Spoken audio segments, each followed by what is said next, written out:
Hi guys, it's Hani here. Welcome to my YouTube channel. Today I'm gonna show you how to make these beautiful watercolor maple buttercream pumpkin cookies. First though, we have to make the cookies, so I'm gonna show you how to make these delicious soft pumpkin cookies, and then we'll use maple buttercream to decorate the cookies and also some delicious maple glaze. So let's get started. To make the cookies, you're going to need pumpkin puree.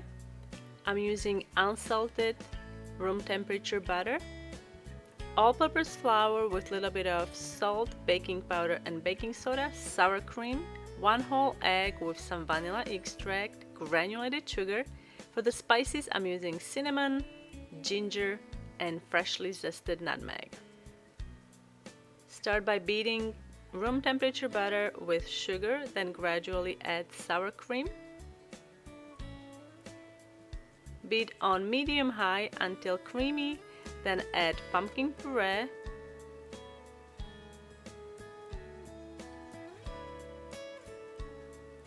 add egg with a little bit of vanilla extract.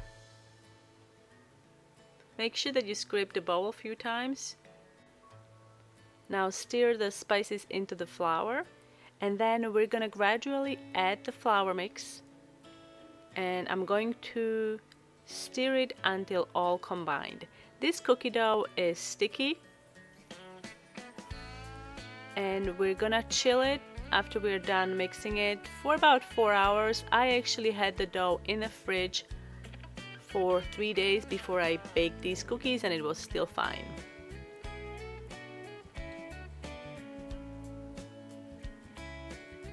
Like I said, don't try to knead it because it is sticky. So you would get all of the dough on your hands. Just wrap it in a plastic wrap and stick it in the fridge. And to roll out my dough, I'm going to use Dough Easy Rolling Mat with rolling guides. If you are curious guys where you can get this mat with the rolling guides, check out the link in the description box. And you can also get 10% off when you use a promo code. Everything is going to be posted in the description. You're gonna have to flour your surface or the mat, whatever you're using, generously and then roll out the dough.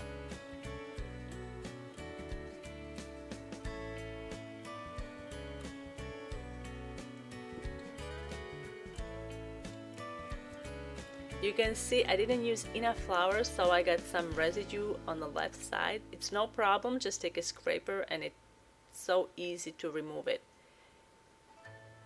So I'm going to dust a little more flour on the top.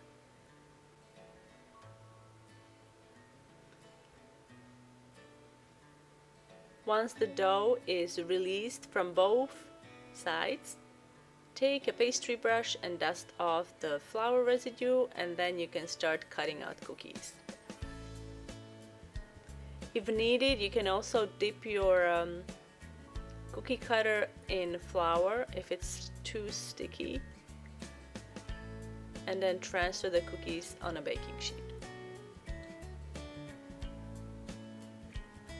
I'm going to bake these in the preheated oven at 350 degrees of Fahrenheit for about 9 minutes.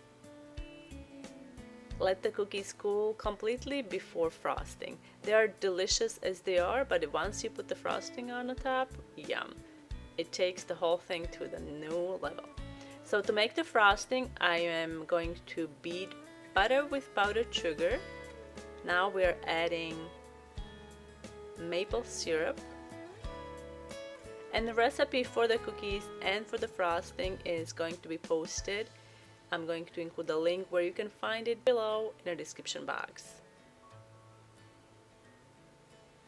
I am also going to add vanilla bean paste and then some additional maple flavoring.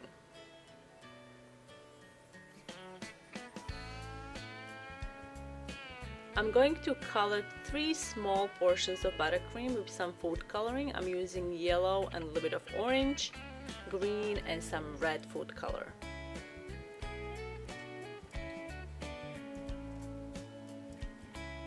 Then I'm going to put my colored buttercream into small sandwich bags. To ice the cookies, start with the white base.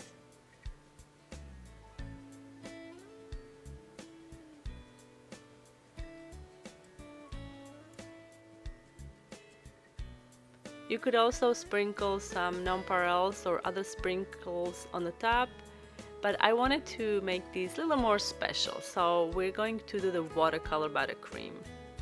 You've probably seen this technique before done on the cakes, and it's really easy to do, so I thought why not on cookies.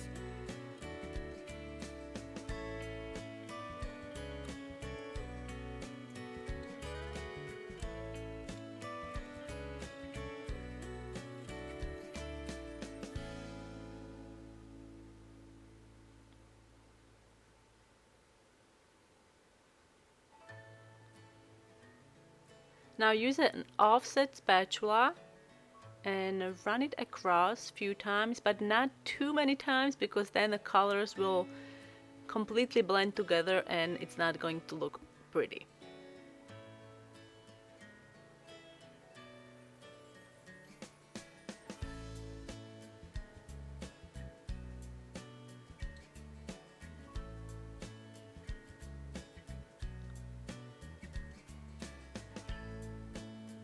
Make sure that you wipe your spatula between each cookie.